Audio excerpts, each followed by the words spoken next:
This is the first English podcast episode we have here today. So thank you, Arnas, for thank you for having me. So if our English teacher are listening to this, we made it, Fiona. We made it. Was that her name? Fiona. Oh yeah, Fiona. Yeah, she still keeps in touch. Yeah. She's really nice. She likes some of the stuff that we put out as well. So you should send a link to your podcast. Oh yeah, we should. Yeah, of course. Yeah. Shout out. We can even count 1, 2, 3. Yeah.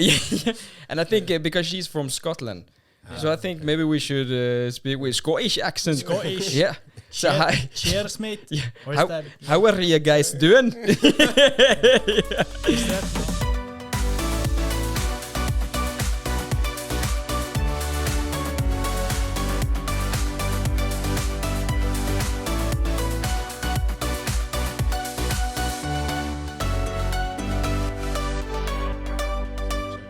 Sound check. Yep. 1, 2. So good? Yeah, I think we're good. Close. Skål. Skål. Cheers, guys. Cheers. Yeah. For a long life and a quick and easy death. Whoa. Oh, you like that, huh? I always wanted to say that. Do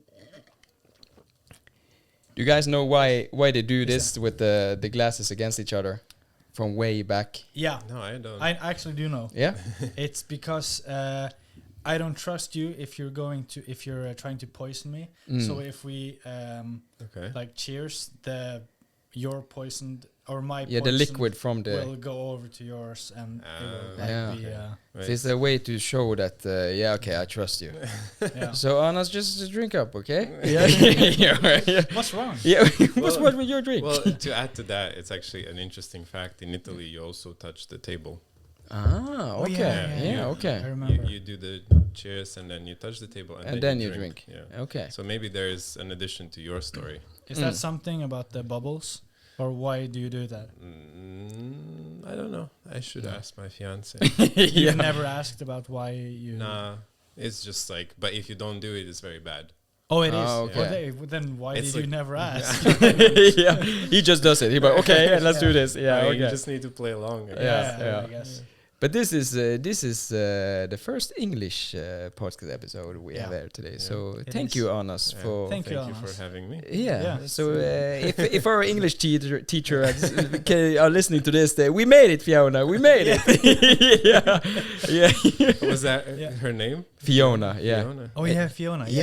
She still keeps in touch. Yeah. She's and really nice. she likes some of the stuff that we put out as well. So you should send a link to your podcast. Oh yeah, we should. Yeah, of course. Shout out. We can even count 1, 2, 3.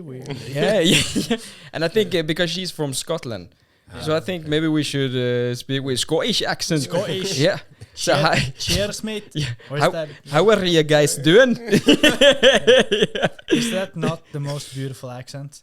Scottish. Oh, I love it. No, maybe not beautiful, but just the most cool. It's cool. Yeah, just the coolest. Yeah. And Irish is a close second. I think. You feel cold straight away when you. Yeah. But have you guys seen the series Outlander? No. It's on Netflix. It's from the Scottish time, if you can say that. Yeah. And we Scottish time, and me and Catherine, we're still watching. We have a few episodes of the last season, and I've been to Aberdeen 2 times in my life. And while watching that episode, I was just like, Catherine, we need to order a ticket to Aberdeen. We need to go to. I just want to go and listen to them speak. Yeah, it's so beautiful. And no, it's not a beautiful accent. I don't know. It's a cool accent. It's a unique accent. Yeah. I have a colleague who is Scottish. Scottish. Sometimes it's hard to understand what he says. But is it? It is, I guess. Yeah, because if they speak fast and if they have because Scottish if they have a different accent from the different, like you said with the Bergen, it's a bit difficult. Yeah, it's just because you don't say like Ike, you say Isha, and then like all these like little things, and then it's that's just the cutest thing ever. He's so cute.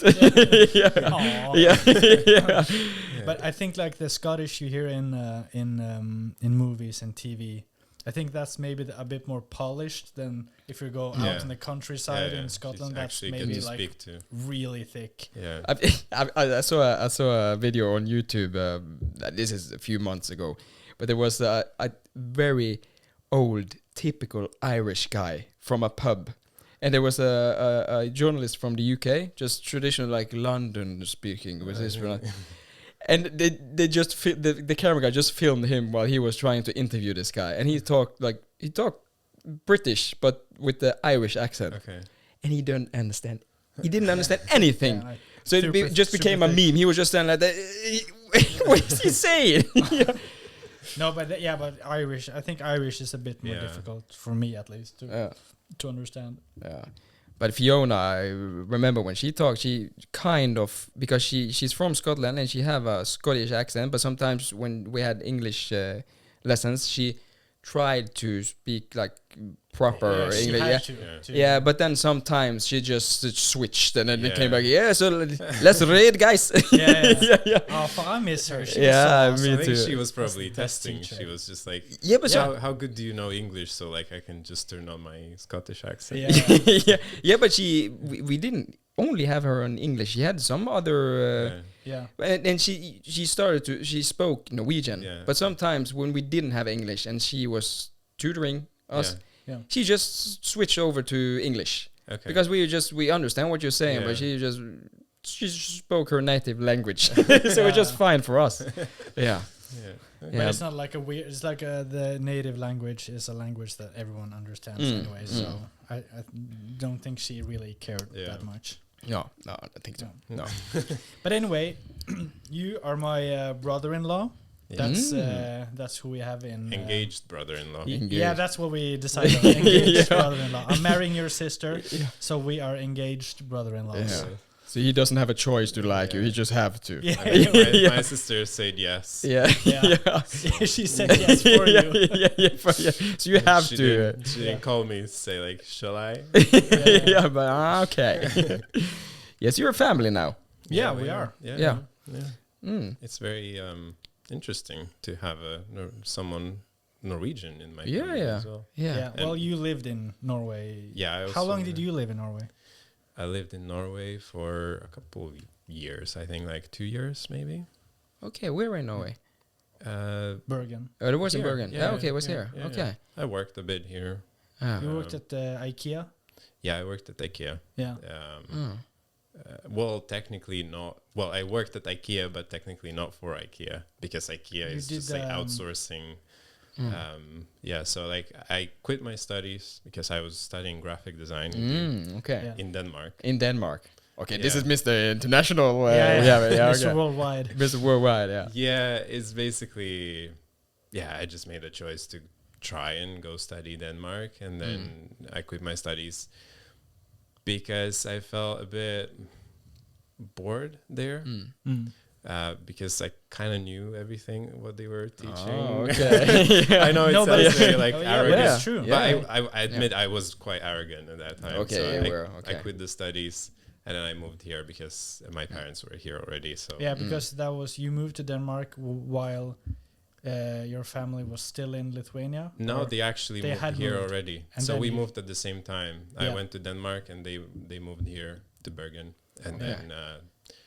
They settled down here. My brother, sister as well. Like they just started going to school here. And then I was just like, I'm just gonna go to Bergen, maybe see if I can find a design job because I was like Mr. Designer, really arrogant, whatever. Then obviously I was just like a young guy, I was just like didn't finish like his uni, whatever. Like I was like, okay, I had a bit of a reality check, so I was like, I just need a job basically. So. Found whatever, which was like the kind of cleaning, like pushing wagons, like those like shopping carts in IKEA. So did a bit of that. And that might be the worst place to do that, or maybe one of the biggest shopping centers when they have like the 100-meter row of and IKEA as well. That's a big place. Well, but the good thing I actually noticed that it was also the best place because I had to drive a little tractor, thing to collect all the wagons, and then I was just like driving into the thing and just leaving it there. Where I noticed that if you go anywhere else. In IKEA, they just push it by hand, or like they have these machines where they just push it. But I mean, I had fun like driving around, like I was just feeling so cool. Like driving out of the IKEA territory, you know, because they would drifting go to the out of the IKEA. yeah, Tokyo like, drifting out of it. Going, you know, like they leave, some customers leave those shopping carts outside in the bus stop, you know, so like you go to the bus stop and people are waiting there for the bus and you're like just pulling up with the tractor. Pulling like a handbrake e-drive, like U-turn. But how did you feel about having that job when you were a dropout from the graphic design school and then you wanted to work as a graphic designer or in that area? Yeah, it was hard. I think it was probably one of the hardest periods. Yeah, it is a reality check. Like especially when you're kind of like quite arrogant and you're like, oh, I can do anything. Because I started like freelancing as a designer when I was 16 or like 15. So I was like really just skipping a lot of classes in school, and I was just like rushing home and like drawing. Like I had my sketches and everything, and I had clients. Okay. So I would just rush home to trace things, you know, do the actual thing and then present to clients, you know. No one knew my real age, you know, like they were just like, yeah, it's good. It's good. Just pay me, whatever. So so I kind of just built that sort of like, you know, I guess ego, you know, behind it. It's like, let's just do it. Yeah, if you start getting paid at 15, I imagine you get a bit of a... Yeah, you get a bit cocky in that age, of course. And then when you're getting a job at IKEA, I'm like, what did I do? Yeah, of course. Yeah. So like, but it was hard period as well because, I mean, I had some like clients with whom I was working at that time. And I was trying to keep that relationship going.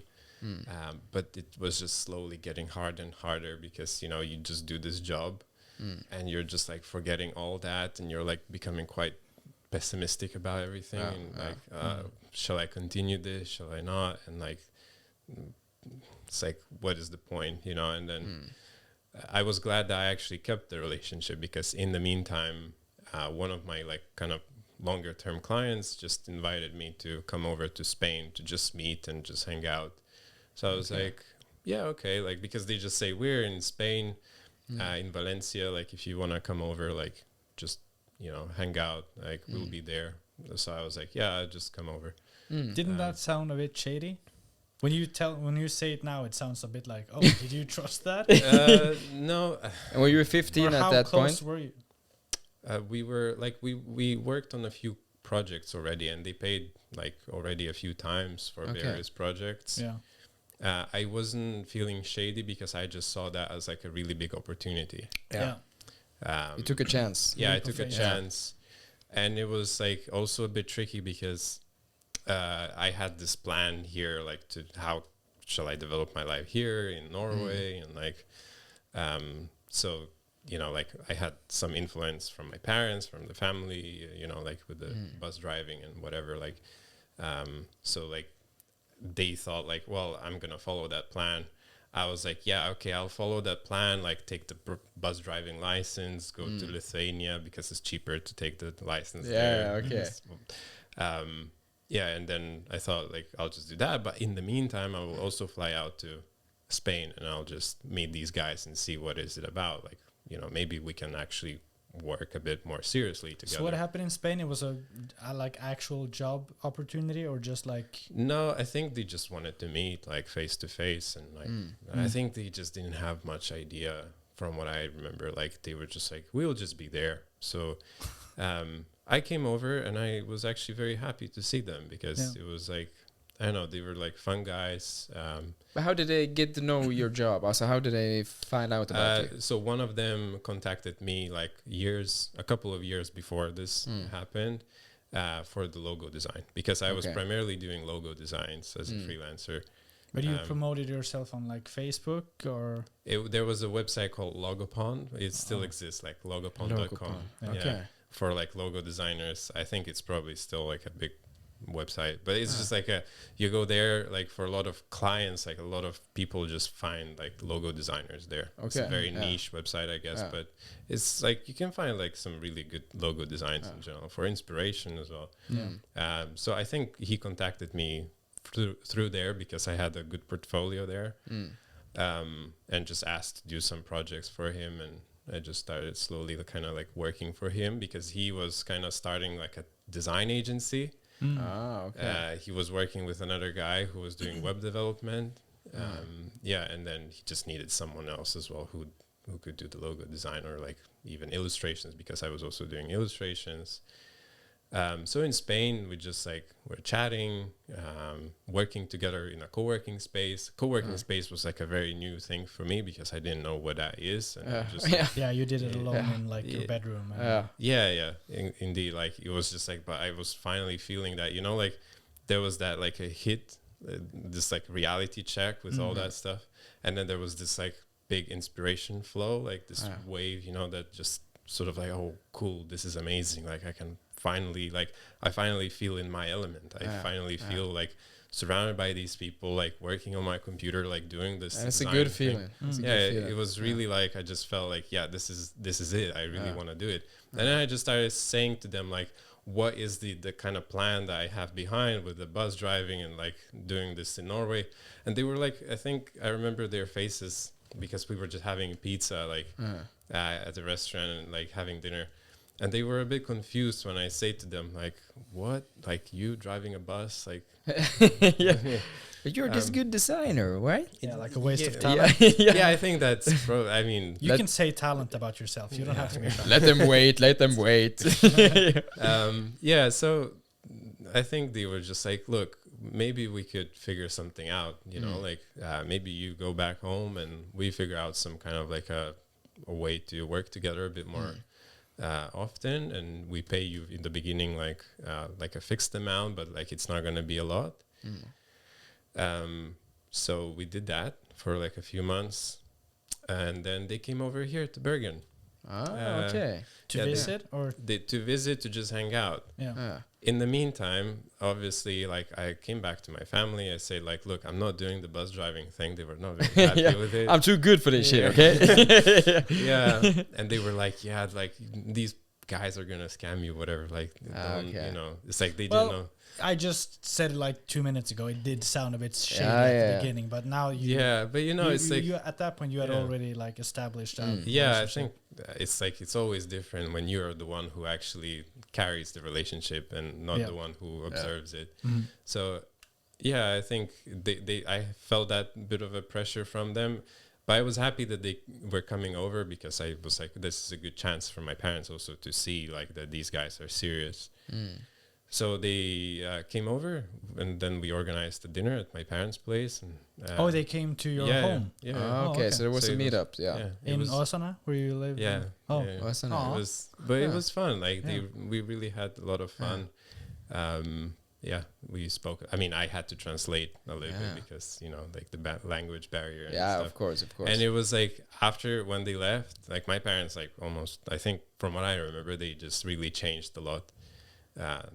The kind of perception about these guys. So but of course, as parents, they will always have like, you're sure about that? Yeah. So weirdly, it was like introducing my girlfriend to my parents. Here is super nervous and just but you started really young. I think I started very young. 14, 15. But I think I was familiar with Photoshop at least when I think I was 7, 8 years old. Oh, that's very young. So I kind of could do a lot of basic stuff, and then it was just like kind of a bit more on the creative side, like in school as well. Like I had my like gallery of works in the primary school, and so you've always been a creative person, like a bit alternative, as we say. It's like, I guess, of course, I was trying to understand more artistic or more like, I guess design is a bit more where you combine art with something a bit more technical in general. But now today, because we're all the same age, and today now 15 years later, you're actually working as a product designer. Product designer, which is the kind of the evolution. It was the natural evolution through the years of like from the logo design into becoming a bit more like a wider kind of like widely skilled, I guess, designer. I mean, the labels in that field change, I think, over the years. Like some people call it UX design, or they used to call it UX design. Now it's like properly product design, but digital product design. Because, you know, product design can also mean like industrial product designer. Yeah. So digital product design, like what does that mean? Like in a web design, like it's basically creating user experience for digital like products. So like for mobile applications, web applications, like websites as well. Like I think it's more for actual digital products. Like if you take, I don't know, Spotify, like some biggest examples, Airbnb, you know, like there's like behind the Airbnb app, there is a product designer who decides like, oh, I'm going to put this screen and then this screen, like the whole flow, you know, and how, I'm going to put the button. Is this the right thing to do? Like that's really difficult. I know that's a really difficult You have to think carefully because, you know, they're like, if it's bad, people notice it. And people will hate on you. Yeah. But you have to know a lot of coding, or is that like it's a different choice. It's a choice. Yeah, I think it's a choice. A lot of product designers, I think they don't have to know coding. I do code a little bit, like I mean front end, and now with AI you could do a lot more. ChatGPT, I can code myself. No, but it's a good thing, of course. Like I can do so much more nowadays with like ChatGPT. Like of course, like as a designer, you know, like you come up with something quite ambitious, because that's what I also do sometimes. It's not just purely technical, like, oh, you just need to figure out a solution for this like problem. You also need to come up with something a bit more ambitious and creative, so that it's like feels really engaging and draws the users in.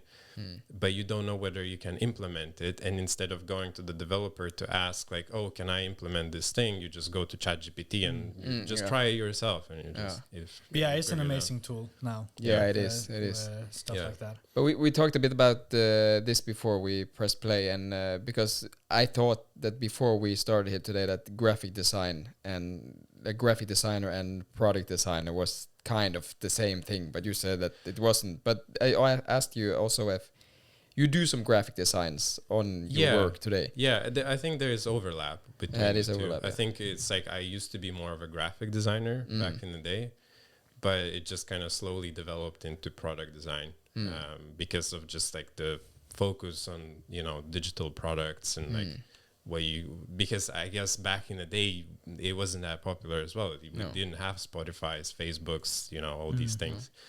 And now it's just popular. Like there are startups, you know, they create this application or like a web app or whatever, and you know, and people use it every day as well. Yeah, so it's, they use it every day, and there has to be someone who can actually decide like what goes after what and where and how. Like, because if you don't notice any problems, then it's a good user experience. It's a good product design in general. Like it's a little bit like if you go to a concert and the sound guy. Yeah, that's like if everything sounds awesome and everything is great, nobody cares about the sound guy. Yeah, but if something is very wrong, everyone hates the sound guy. Where is he? Where is he? User interface with the apps. And, but I know there are some really like with the mobile games where they have the you know the when the iPhone had the touch like the fingerprint thing. Yeah, I have it on my phone. You have the fingerprint. Yeah. Oh yeah, like that one. Like the button where you the button. With the good. Yeah. Where they found like really sneaky ways to make you like if you just pressed on like an offer. Okay. And then like if your thumb was like anywhere near that, you would accept it. Okay, so kind of a glitch in a way. Like just a really shady thing to do. Like, that is, I think, what is called dark UX. Yeah. Because some people do that in different like. I don't know if it's considered to be dark UX, but you know, like this offer expires in this amount of time. It's like to just like make you buy something or like book something like on booking.com or whatever, like this is so like 2 rooms available, like only it's unusual, or something like that. I always get the emails from all the hotels and everything. Just one left. And then I just drop everything. One left. And I say, how many are you? We need 3 rooms. That's fine. That's fine. Are you kidding me? So, we try. I try not to do that, not work for, I guess, products that kind of do a lot of this stuff, because it's just like. But at your job, what projects do you have? Do you have like, okay, we're starting from scratch. Can you make this product for us, or are you more like doing stuff for sites that's already up and going? Now, today I work for a startup, a crypto startup. So it's a crypto wallet. Okay. With which you can basically manage your crypto assets. Yeah.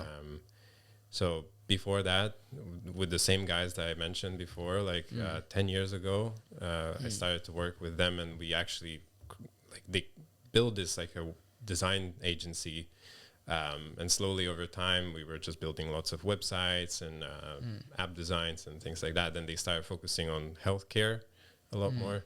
So we were like designing applications for healthcare clients, bigger companies working in healthcare, but just because I think it was just more money, more lucrative, better thing to do. And now, I just recently started working with this crypto startup. So, crypto startup, is there a new cryptocurrency, or is it just no? What do you mean by that? It kind of is related to that, but it's, I don't know if you're familiar with Bitcoin and Ethereum. Yeah, Bitcoin, So Ethereum is another big one. I've heard about that one as well. But Ethereum has problems with scaling in general. You have to, if you want to send money, you have to pay a lot of gas, which is the transaction fee, especially when it gets really busy. I don't know, you want to spend $40 worth of cryptocurrency, you end up paying maybe $20, of gas, which is wow. So it's why would normal people start using it? So I think when they designed Ethereum, they didn't think through these things properly, and so now there are different other blockchains that are building on top of Ethereum, and those are called layer 2. I guess solutions in general. So. We started just focusing on one which is called Starknet, which is the layer 2 solution to Ethereum, which basically makes everything way faster and way cheaper and uses Ethereum to validate all the transactions and things like that. I mean, I don't want to say too much technical stuff because I'm also just a designer. So I know that there are really smart people working on the team who develop all the the actual back end and everything is really complex. They're more detailed. So they could obviously explain so much more. They listen to this, but who the hell is this guy, right? Geeking into this but stuff, if they would explain, I don't think anyone would know what they're talking about. So, but in any case, I think a lot of blockchains, they need a wallet, because different blockchains use different codes, smart contracts, all this sort of stuff, and it's different systems in general. And so the startup that I work with focuses on just this one blockchain, which is very new. It doesn't even have its own token. It doesn't have its own currency. Wink, wink, I guess. So I believe in it. It's, I think it's a very promising technology because it is indeed based on a technology that it's been in development for a few years and silent. I mean, now a lot of people try to take advantage, I think, of it, calling it, sort of using it as a buzzword, I guess, or to catch other users, Okay, so I'm just asking for a friend. Do you recommend to buying some shares in this company? Or I was just wondering. Well, I mean, it's really a hard one. He owns 80% of the shares. But you're still in the you're still in the building you're not. What do you call it? Yeah, we're developing it, so it's. The product isn't finished yet, so there's nothing to No, it's functioning, it's working. Oh, it is functioning. You can download it. It's called Argent. And that's an app? It's an app, so we have a mobile app, and there is also browser extension, and there is a web wallet. A web wallet, which is something that developers and dApps can integrate into their, you know, login, or like basically as a seamless way to use their dApp. dApp, I don't know if you know, if you're familiar, like decentralized app. I've heard about it. dApp is basically like a thing that works on blockchain, like you DeFi and everything. But this is a world that's new for me. And I know very little about so I don't know a lot of things. But it's fascinating to hear when you're talking about it. It's a very, very, very big world in general. Once you start going deeper into it, like, and that's the thing. Like, if you start going into it, you need a wallet to use. So of course, and every like new ecosystem, like, you know, you start using Ethereum, you need like a wallet that where you can, you know, use dApps on Ethereum, for example. It feels really new also, like it's so we're not it like feels new, but it's not new. I know Bitcoin isn't new at all, but like it still feels like, what is this new I feel like an old guy, like just still not because you hear about the young guys, they bought a lot of Bitcoins 10 years ago, or I don't know how long it's been, but a long time ago, and they're millionaires today. But also the opposite with people buying NFTs and just like nothing. Is NFTs dead? No, not really. I mean, do they still? Is it still like a? Yeah, I think. I don't think it's a thing. It's still a thing. Still a thing. There are also developments in the NFT space in general. Like, there are different, I guess, types. We are working on one, like not developing the technology, but we're kind of trying to be also like early in that sort of development. It's sort of like a type of NFT that you can claim as a proof of attendance in an event. So like if you go to like, I don't know, like to a meetup or a conference, and there is that, you know, NFT that you can claim. So if you claim it, then you can have something to brag about. Like, you know, like I went there, like some actual, I guess celebrities could use it like to issue that NFT to you, you know, and so you can go around and like say like, look, I actually met that guy. This like, is the rich. This is my because it's all like on blockchain, like it's actual thing, you know, that is confirmed. So that's the kind of beauty of it, is that you can finally like digitally have a proof of something, of the ownership, you know. I still don't really see the point, to be honest. No, I've never. I've never understood NFTs. It just feels like It's I mean, obviously it's all, I guess, it's speculation, but just like I guess traditional art, right? Like you see splashed the canvas, and you can get like really big price on it, and then the thing with digital art is like, well, we have the copy paste thing, right? Yeah, but with the art, you have the physical thing. With the NFT, I could just take a screenshot. Andreas bought one for 50,000 euros, and I have the original. I just sent it to me, and I have a copy. Yeah, but what's the difference? But I think that technically, even if you're buying an art, like if it's like in a physical form, you're not really buying the thing, the physical thing. You're buying something that is owned by this famous artist, or you just basically bet on the success of that artist. Yeah, the renommé in Norwegian. Reputation? No. I guess because you know that Leonardo... he's this is good. Exactly. Because he has a good renommé. The Norwegian word. And then you buy that. It's reputation, or just like... maybe reputation. This is good quality. If you knew about like, I don't know, Da Vinci's work back in the day, it just, you know, you would have bought a few pieces of his art, and now where would you be? Like, you would own like a national museum. So it's the same thing with digital. Is just a new way to get something of a famous artist, for example. And you have an actual proof that, I bought it from, I don't know, like Banksy. If Banksy, has NFTs, I can actually also invest in his work if I have the money to invest. Like, it's the same as like I would buy his actual work, like real work, physical art. I would do that with the...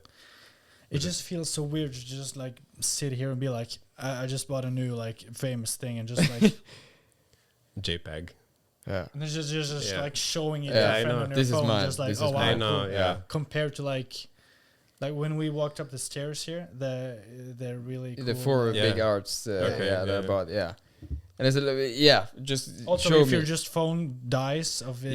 You don't have the art anymore. I know. I just need to charge it. I know. But I think it's just like in the end, we're humans. We like to touch and we like to feel things, but still speculation is speculation. Like people like to do that. So it's just I guess new it's form just of another world that we're not into. But it sounds like Arnas has a really fascinating life because you have a day at work that your brain cells really have to work, and it has to work, and a lot of the times I cannot even catch up with, like, like I try to explain to you, like, layer 2s and things like that on Ethereum. It's like, even I don't, like, I thought I understood, and I actually had advantage when I did the interview with the startup. I thought I have an advantage because of my already like familiarity, because I dabbled into crypto. I kind of knew the fundamentals of it, how the actual tech works and everything. But once I actually joined the team and I started working with them, I was like, I don't understand much, like I just realized how much I don't know. And but at the same time, I don't need to know everything. No, of course, I just know for sure that I think blockchain as it is today, like the majors in general, like Bitcoin and Ethereum, they're just very hard for like people who are not into crypto to start using it. So because like so blockchains, is that like currency? I don't even know what blockchain is. I've heard it. I've heard the word like 1,000 times. Yeah, you just blockchain. Do you know? Can you explain? Yeah, he did. I mean, the balls to even ask. I don't care. I really don't know what it is. So. I think. Well, I know. It's essentially just a network of computers. Computers. A network. Yeah, you knew that, right? That validate. It's like a ledger. So like. If you send money or you make a transaction, it goes on that ledger and it gets approved, validated by all these computers, and it stays there forever. Yeah, you didn't know that, Andreas? Yeah, no, I know. Explain ledger. Okay, let's go to the next topic, okay? Dumbasses. Yeah. No, but it's fascinating to hear everything about this, because this is, as I said before, it's a world that we don't. I think it's not in my brain at all. Yeah. I don't think about it. Yeah, but because I think people talk a lot about like the network effect. It's like how can we create that network effect in like crypto in general? Because it's like if I don't know, like there's a new delivery app that starts delivering good food here in Bergen. The network effect, I think, is way more pronounced, because you just started sharing it with your friends and say like, oh, just download the app, just like order from there. It's really good. We have a lot more choice, and like that, it just spreads out. Now, like if I tell you like use crypto, like, you can send money like to, I don't know, across the world, but you'll end up paying like $20 on top of it's like you would say like, no, I think I could do like a bank transfer and it will cost cheaper, like, well, maybe not bank transfer. I think it depends, but so there are solutions. There are ways to use it cheaply now. There are many solutions. So I'm not saying like it's like all $20-$30 to pay on top of your transaction, but it's just like what is the challenge that we are facing as well as a startup is finding new use cases. So like that there are people who could do a lot more, and they can also understand way faster what they can do. So that's what your guys are working on. Yeah, we're developing the wallet, we're designing it, but we are also on top of that, we're thinking like, what can we introduce so that we obviously have more genuine users who use it, and because it's kind of like you develop a product, but you're also trying to contribute to the whole field, to the whole industry, to develop it further. As a designer, of course, like there's that new challenge, because there are a lot of UX challenges that are very new. So you cannot say like, oh yeah, I worked in e-commerce before and we used to do that, because in e-commerce it's a standard thing, a standard practice to do, like that flow, or add that thing there. No, it's like blockchain. That's like a new challenge. You have like transaction reviews, which are like very difficult things. Like when you're like confirming a transaction, there's a lot of stuff that you have on the screen and you have to review. And if you don't design it well, then someone like a malicious, let's say, actor in the, you know, like a DApp or something, can actually try to extract the money from your wallet just because, well, they know that you will miss some details and it's like some important code somewhere hidden. And we have to think through everything. And there are just so many like scenarios of things that can go wrong, and you know, you need to. But that's a lot of like responsibility on like your shoulders if you have to. Yeah, it's try like to make it easy enough for people to. It's other users' funds in the end. Like it's the money that they are, you know, is behind. So of course there's always that like, don't use that, you know, don't use crypto or don't use the wallet, you know, if you don't, you know, if you're not willing to risk the money, because there's always that bit of a risk, you know.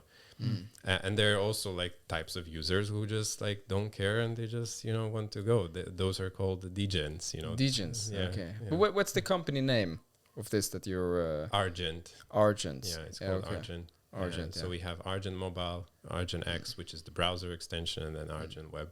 Yeah. So all the listeners are going to check this out. Yeah, you can just find it in the App Store. Yeah, go to App Store, search Argent or Argent Wallet, and you should be able to find it. For iPhone and Android. Android, yeah. Only for iPhone. Yeah. Yeah. I think, it was for iPhone back in the day when... Back in the day, yeah. But when you're not working, you have spare time. And we know that you have bought a lot of lenses and you have like a hobby and kind of a side hustle where you're taking a lot of photos. Because I thought you were a photographer before you came here today. Because your Instagram looks like... a professional. Really good. And you have like 8,000 different Instagram profiles. I just pushed the new as well. Oh, isn't it the same? Oh, okay, let's go. Yeah. You have one for like one for your personal, one for your wedding photos. Is it? No, it's kind of like I started one more like not that long ago for more like people photography, like portraits and you know. Where the other one, the older one, is more like, well, it just ended up being my like everything, but more like travel and outdoors photography thing, just like when I started traveling in general. But I wanted to separate the two accounts just because I didn't want to mix up like, oh, you see this like this is more personal like, pictures. With like I don't know, portraits of other people. It's like the genre, I don't know, just keep it kind of clean. You know, just like to organize things. Yes, this is your passion. This doesn't have anything to do with the work that you do every day. This is just a passion that you really love. But I mean, I kind of obviously offer like, you know, to my team, to the startup, you know, if we because we do meetups as well. So I say like, you want like a group shot, you want to like me take some videos and things like that. And but in general, it ended up being my passion and quite a big one, even though I went through a period where I just didn't do anything at all for a few years. But that kind of started, I think, well, like when I actually met those guys that I mentioned before in the beginning. And then because the whole work is remote and I could basically go anywhere, I packed up everything and I was like, okay, I'm willing to do some photography and invest in a good camera now that I'm starting to travel a bit more, because I was always a bit like, what can I take photos of if I'm like, you know, just here, like at home, whatever. Like, I don't know. It's just, I guess, there are different genres. You can start doing like people photography, like portraits, you know, like, but I was like, it sounds cool to just go and do travel photography. And so just walk in the city and just I just have my camera with me. What looks good? Yeah, you could do that. I think I tried it, but in the end, like I was like, I want something a bit more, you know. Yeah, because you think, oh, that's a leaf. I can take a picture of it. Just in your garden, just like yeah. And I think it's also because like I knew some Photoshop, like I mean I had the skills and everything, so I had the advantage already of like the post-production part as well. So I just bought a camera, a couple of lenses, and then started, you know, traveling, and then as I was traveling, I was working, but in the meantime, I was also like doing photography, like just going by myself somewhere, like, you know, to Iceland, or, you know, like just for taking landscape shots, you know, for example. Yeah, because you and your sister, Andreas' fiance, you were in Africa a few months ago. Yeah, and then we went to Africa. And then you had a big lens with you. A big lens. But because I was like, I always wanted to go to Africa, and like these kind of like countries where, you know, you could do some sort of a safari, take photos of wildlife. But it's like, how are you gonna go as a photographer to one of these destinations without actually getting a proper lens? You know, so it's like, you know, need to invest. And indeed, you start like thinking, oh, it's gonna cost that much: the flights, the accommodation, everything, plus the big lens. Plus the lens. It's more expensive than the whole trip. So I had to do that, but. I thought like it's gonna be useful also outside of it, like you know, in the end, creative choices with telelenses. And that's the thing you brought with you today. Yeah, the lens. You want to show it to the camera, the middle camera. This is Nikon 1.4 full frame. This has been like in many different locations with me, all around the world. Like Asia, South America, Iceland. I mean, it's just very versatile. 24 millimeter. Important detail. Of course. It's not. He knows what you're talking about. It's not the widest one. No, but it's No, it looks pretty black. Yeah. That's a good joke. Oh, thank you. Well, I mean, you can see the Nikon logo a bit like worn off. He was just doing this before he started. Just like, I've used this a little bit. Well, I mean, you can see. You can still do it on the side as well. So that's the go-to lens that you use. It is a go-to lens indeed. Like if there is one lens that I need to take anywhere, that's like your baby. Yeah.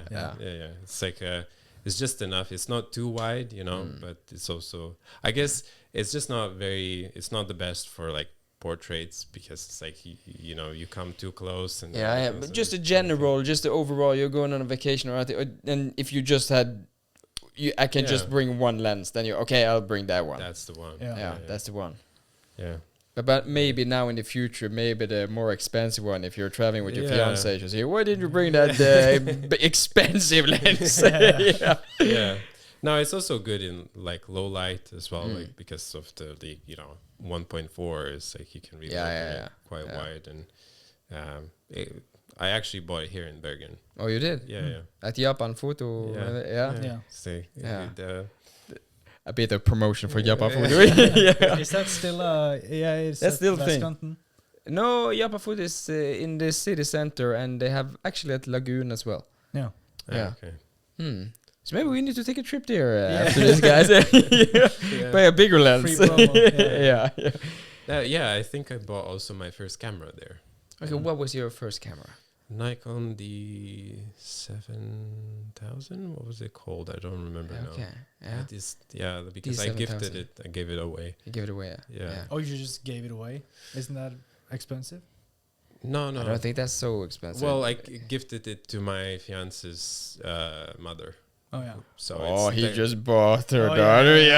Just Please take love it. Me. Just take it. So I can take a picture as well. It's something that is still, you know, I can still touch, like, if I need. Yeah, it's nice to like keep it in the family. She just say like, oh, I want to start photography as well. So I was like, oh, well, this is a good one to start with. But usually, though, is it not the more expensive cameras that does the best picture? Is it because if you have like if you know where to point and know how to use the camera, if there's a camera for 2,000 euros or 500 euros, you can take better pictures with the 500 euro if you're a good camera guy. Yeah, you need to know at the end of the day.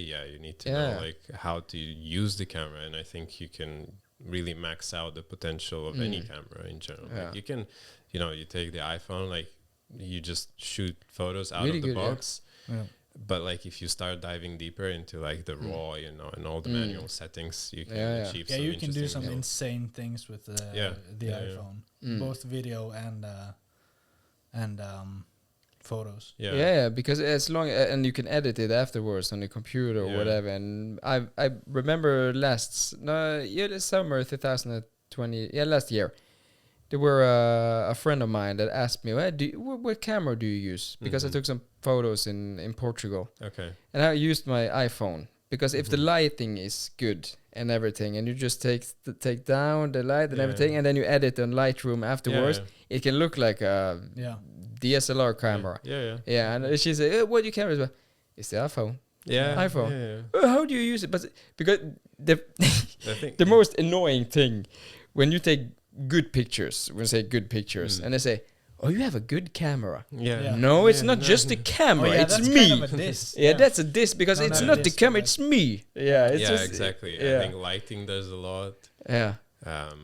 Framing in general, like, you know, people tend to, like, people who don't know, they just stand there and they shoot, you know, where like instead if you squat down or you like lift it above, you know, take an unusual angle, you know, somewhere where like human eye is not used to see it from, you can kind of achieve that, like, oh, okay, that's or like centering, you know, the head in the middle of the photo is like so it just like avoiding such basic like mistakes in general can just like make noise can make it look so much better, like it's always the same thing. You have a good camera. It's very I know. It's an iPhone, baby. I struggled. I had some conversations as well with some people in the past where like they also think, oh, you say, like I say, like, oh, I cannot do that, like I cannot achieve that, you know. Oh yeah, because you don't have a good camera, right? Like, what? No, I have a good camera, but like, it's just like another reason, and I don't have time to explain this. But that's the kind of thing where like if you don't know, there's no way to. You think it's an easy solution, but it's just there's a lot of like different elements like lighting and the camera and the angle you can achieve, and like people just won't understand how much goes into it. And sometimes, of course, when you're on vacation or anything, and just you don't have a light with you or anything, you just have the camera. And then sometimes when me and Catherine are walking, or if it's with friends, I could just go past things, but the lighting is going perfect like that. And there's some leaves and a car that looks old, and just stop. I just have to take a picture from here. And it looks for them kind of shitty. Me, but when you see in the frame, it's just okay. And that's like a curse I have sometimes, because when I'm on vacation, I always think about, when I hear a song, I think about a video I want to make. And I can see... That's exactly how I think. That's the same. And I have visually in my head how I want Catherine to behave in the video, and how I want to do things. And then I just have to just relax. I'm direct. I have the whole video in my head. And then when I say, you need to turn and do like this, and then she does, but how is my hair looking? But I don't care about your hair. Just do like this. No. We don't do that. And that's one of the as we talked before we push play, because sometimes when I have the camera with me, I sometimes just don't bring it with me, because I know how stressful it will be, like mentally, because I see everything I can make. So on a vacation, never get anywhere. I don't have a vacation because I'm now at work, because I want to make this. And sometimes I bring it, like in Portugal, we're in Lisbon, 2-3 times a year. So sometimes it's just to get a break from the work, but then I can make something. But sometimes it just I get annoyed by myself because I can't stop it. But that's good to hear that you have the same. It's like I go, my just mind goes off and like just starts like creating a movie like out of nothing. You did really well when we when you took me and Andreas. They look beautiful. Engagement. Engagement photos. And that was in Italy, right? It was in Lange. Place called Lange. And Andreas loves to take pictures of, right? No, I really hate being taken pictures of, but if you just tell me what to do, I'll do it. That's no problem. The worst is just like, when you just smile. Like the kind of family photos, not your family. Your family, his whole family is like really good at photos and everything. Yeah, but like a normal family, just like everyone line up. That's just like that kind of photos. Yeah, the cliche picture, like like you two, if you two are taking photos of me, you'll tell me exactly where to put my hand, how to like everything. Be a robot. Yeah. I think different people, you have to do different kind of like guidance. Yeah, because some people kind of just naturally good, and they kind of. And I'm not. Is what you're saying. You're kind of stiff doing like this. Kind of sounds like you don't think I'm a good natural talent, but okay. Andreas is the guy that was like, take your hands in your pocket, and he leaves his thumb outside. That's this guy. That's kind of sexy though. Yeah, that's kind of sexy. Leaving the thumb out. But okay, we have a thing here at the Pustepausen Podcast. Yeah. Okay. We talked about what Pustepausen means in English, and was it break? Breathe break. Breathing break. Like no, I just if I would if you use it in a sentence, it would just be like just take a breather. Take a breather. Yeah. Okay. Take a chill pill. Time out. The chill pill podcast. I don't know why I thought it meant pillow break. Pillow break. But because it sounds similar to a break from sleeping. How is the pillow? Pillow. Puta. Yeah. Okay. Yeah. That's the word. Pustepausen. Yeah. Okay. Yeah. Maybe that's next year. Maybe that. Just take away the S. It's the Pustepausen. Okay, but because you don't understand so much Norwegian, so I don't have to ask if you've heard any of the episodes. Not really. Yeah. I tried. You tried. Yeah. Okay. Yeah. But we have I don't know the English word for this, but we have something called a spalte. What's that in English? A segment. I told you about this. Yeah. So we have a few questions. Okay. Yeah, and this it can be questions like burger or pizza. So it's just like either, or it's questions that you need to think about. Okay. Yeah. Okay, so you ready for this? Wait, sorry. So just quick, fast. Okay. You can take to make a choice. Yeah, you need to make good. Okay. You'll die if you don't. Yeah. Okay. So the first is dog or cat? Dog. Okay, good. Coffee or tea? Coffee. Yeah. iPhone or Android? iPhone. Yeah. Canon or Sony? We know that you're Nikon, but Sony. Sony. Okay. What's your favorite color? Green, like military green. Yeah, okay, yeah. Actually, I bought this shirt because of you. Because I recognized it. And I saw an orange one, and I thought, I'm going to buy this one for René. Okay. Green is my color as well. Yeah. Okay. But green is, it's growing on me more and more. Yeah? It's good. But it's still blue, obviously. Maybe you can get the green one next year. No. Yeah, okay. Okay. Do you have a hidden talent people don't know about? Is this your handwriting? You have really nice handwriting. It is? Yeah. Oh, okay. Really Thanks. Nice. Thank you. Okay. I cannot see. No, we're not going to show you. You get after we're done. Yeah. Do you have any hidden talents people don't know about? Hidden talents, maybe like, it's hard to say because it's like a talent is something that other people can actually say from outside if you actually have a talent. No. Yeah. By the way, that question, do you have a hidden talent people don't know about? That's like a double negative. Yeah. Are you good at shuffling cards? Are you good at yeah, but it wouldn't be photography or because that's not hidden. Yeah. I mean, I could say one that is like less known. Yeah.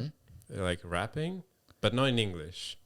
You can rap in Lithuanian. Well, actually, like, I'm putting myself in a really bad situation. Do it now. Yeah. That's the thing. Like, okay, let's take a break, guys. I can just say, like, I used to rap back in the school. Oh, you did? Yeah, like, was just writing a lot. And I think I just received some compliments for it, like, because I was in the community. Well, I'm going to have some words with your sister because I've never heard about this. In your native language? Yeah. Okay. I have something on SoundCloud, actually. Okay, let's check it out after we're done. Okay, we just need to get through this, guys. If someone would write a book about you, what would be the title of the book? Ooh. That's the most difficult one. That's very hard. That's a good title. Yeah.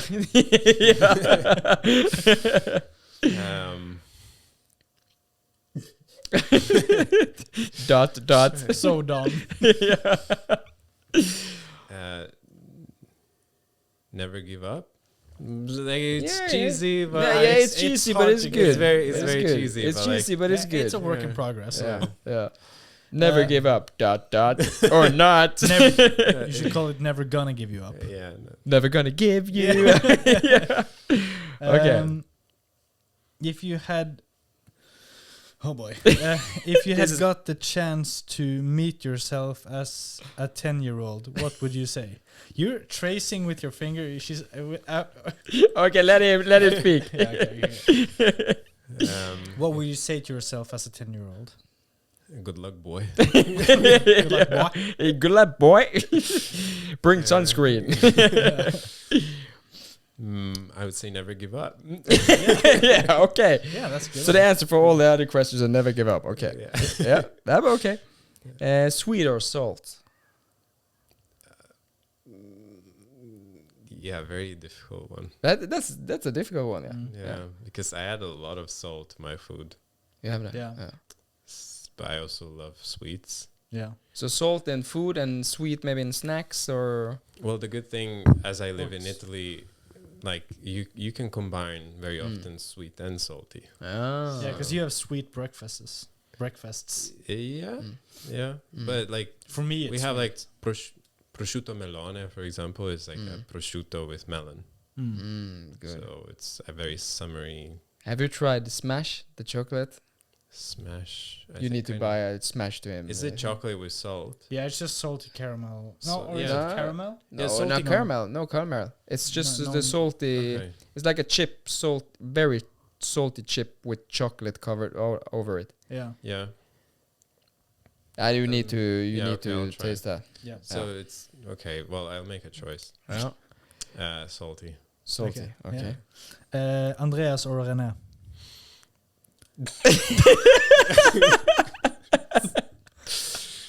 Now remember. This is not fair. Your future. Yeah. Or your future friend. Maybe your. Well, I found out we have. We have a lot of common. You have more in common. Than Yeah. Oh. Wait. RENè. That's a good one. That's a good one. A lot of people try to do that. But my whole name was in that name. But just, Pineapple. Started with my name. Pineapple on pizza or not? Sorry, Agnese. It's my Italian fiance. Yeah. I think it's okay to put pineapple on pizza. It's actually good. Yeah, because that's blasphemy in Italy. Oh my god! Like that's awful to do in Italy. Yeah. If anyone from Italy is listening to this, like you're not a part of the family anymore. Yeah. And that I feel like if it's like blasphemy in Italy, that means that it's just not okay. Yeah. Actually. It's a lot of people hate the idea. Yeah. So maybe not in Italy, but we're in Norway now, guys. So we can, no, so now it's okay. Now it's okay. Do it in Hawaii. Yeah.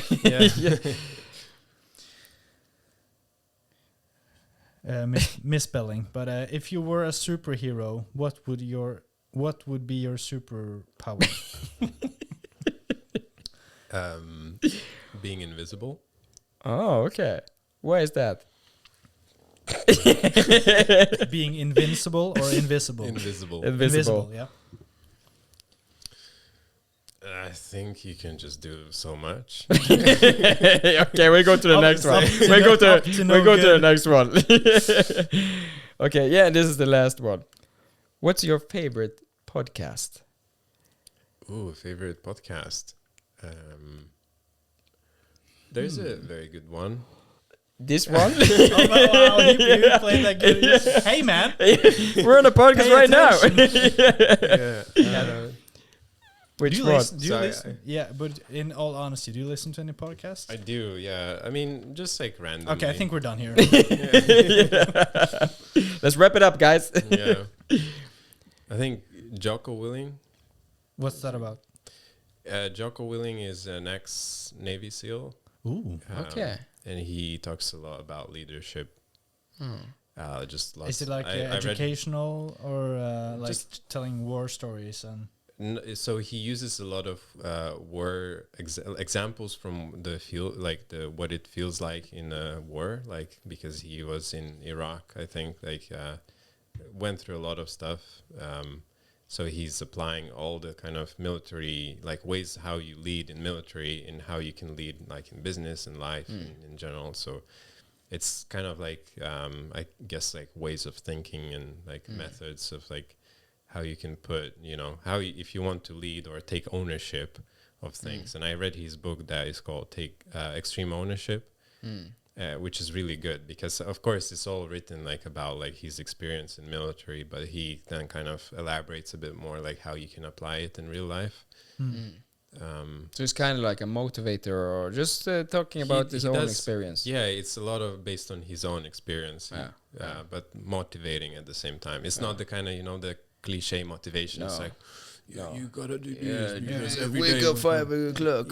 He does a bit of that. Like if you every actually, day, bro. If you listen to it, like it does feel a bit like the kind of like just wake up at like 6 a.m. Like I think he wakes up at 2 a.m. or something. Okay. Yeah, like at that point you're just like, you sometimes just like how early can you wake up? You just need 1 hour of sleep, guys. But it's good. It does, I feel sometimes it gives you that inspiration, you know, and just applying things, a lot of the concepts that he talks about, applying those in your life and work really helps. At least it helped me many times. But sometimes you just need to hear some words from guys that they've experienced things like that. Just hear them talk about their experience, and you can kind of feel like, I'm going through something similar, or not in even the same, but you can just get ahead with your own thoughts with their mind as well. Yeah, because I think I guess we all think in different ways, and I'm someone who thinks in metaphors a lot, and like I find analogies, like or trying if I have to explain something, I use an analogy of something else. So like I find his way of like talking about stuff is like using military examples or real life examples to describe a concept or a way of doing things, very helpful, and like to kind of understand. It's very useful. Yeah, maybe we need to That's check funny that your favorite podcast is an ex-Navy SEAL. One of my favorite podcasts is also an ex-Navy SEAL. Oh yeah, Mr. Bollen. On YouTube. Yeah, Mr. Bollen. Yeah, he's Norwegian. No, he's an ex-Navy SEAL. He's American, but he's like true crime, and just like a lot of weird, dark, and like his tagline is like strange, dark, and mysterious, and that's like he has, and he's just the most incredible storyteller ever. He's just so good at telling stories, and he has a really good story, a lot of good stories also. But I think just YouTube is more than enough. You don't need to like listen to a whole podcast. But my favorite podcast, Pustepausen Podcast. Just it's just one of the hosts who's just like. So I think now that there is some English in here, or maybe we could go international, baby. Candidate. It's gonna be millions of viewers. But this has been a lot of fun to have an English episode. The first one. It's also the first one for me. So So how did it feel to sit here in the studio and it's good? Yeah, comfortable. It's fun. Yeah. Really warm. You seem like two really fun guys as well. You think I seem fun? He has to say yes because I is listening to this. You're really putting me into pushing me into the corner. Now we can just tell the viewers that the next episode that's coming next Thursday is going to be in Norwegian. So this is our first, and I don't know, maybe not the last English episode. Let's hope not the last. Yeah. So let's hope not. So next time you're visiting in Bergen, we need to have you back in the And then it's just being, hey guys, here's 10 bitcoins in it. Ethereum and the new thing that we have. 10 bitcoins. He's coming here on a helicopter and everything is going great. But thank you so much for coming. Thanks for coming, and have a good night, everyone. Bye. Remember, we're on Spotify. Yes. I really